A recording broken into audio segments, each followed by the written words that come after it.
Kembali bersama Benang Merah, saya mau minta reaksi dari Pak Putu mendengar ini, temuan ijazah.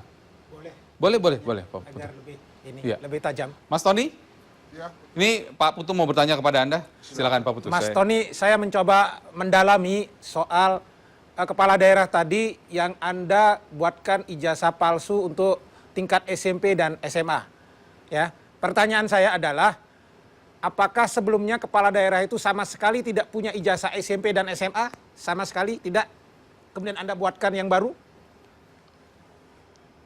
Oke, sebenarnya kalau saya boleh poinkan saja yang kita proses, yang kita bikinkan, dan yang kita jamin sampai sekarang, itu ijazah SLTA-nya. SLTA-nya? Iya. Maka pertanyaan saya, sebelumnya dia tidak punya ijazah SLTA? Otomatis tidak, karena... Tidak. Oke, stop. Tidak punya ijazah SLTA, Anda bikinkan ijazah SLTA apa yang kemudian disetarakan, paket C?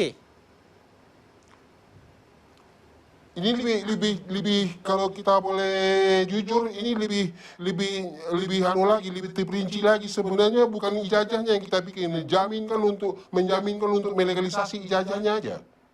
Oh, artinya kepala daerah ini sebetulnya punya ijazah. Tidak ada. Nah, makanya modusnya ini seperti apa kita ingin tahu. Kalau dia tidak punya ijazah, berarti yang mau dilegalisasi kan harus ada ijazahnya dulu. Maka pertanyaan saya, ijazah apa kejar paket C yang Anda buatkan? Jadi pada saat dia butuh untuk legalisasi, hanya fotokopinya saja yang kita legalisasi. Fotokopi itu apakah memang betul itu produk dalam suatu ijazah asli? Ya tidak, hanya gambar orang yang kita ganti. Oke, berarti yang Anda mau katakan, calon ini sebetulnya membawa fotokopi ke Jakarta, begitu kan? Kita yang sediakan. Paham, saya paham.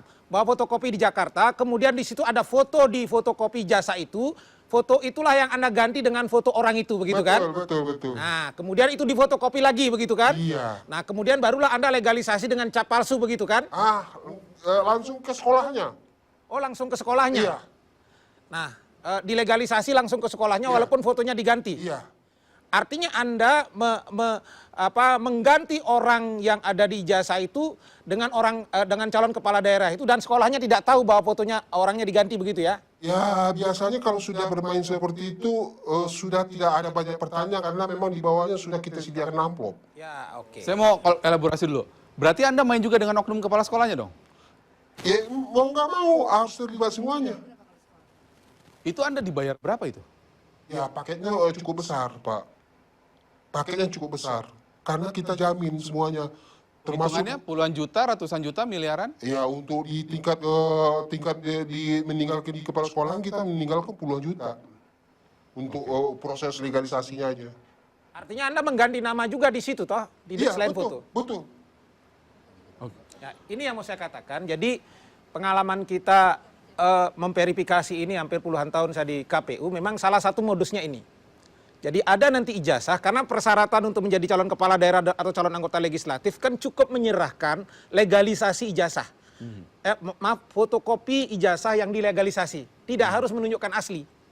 Nah, oleh karena itu begitu dia difotokopi ijazah itu, kemudian dapat legalisasi dari sekolah, dengan kebenaran formil ini saja, kalau kemudian KPU-nya di situ tidak teliti, tidak peduli, tidak ngecek lebih dalam, maka lewat ini barang. Ini yang menjelaskan kenapa ini lewat ini barang. Ini modus pertama. Modus yang kedua yang pernah terjadi, dan modus yang dilakukan ini pernah menimpa salah satu petinggi partai di Indonesia.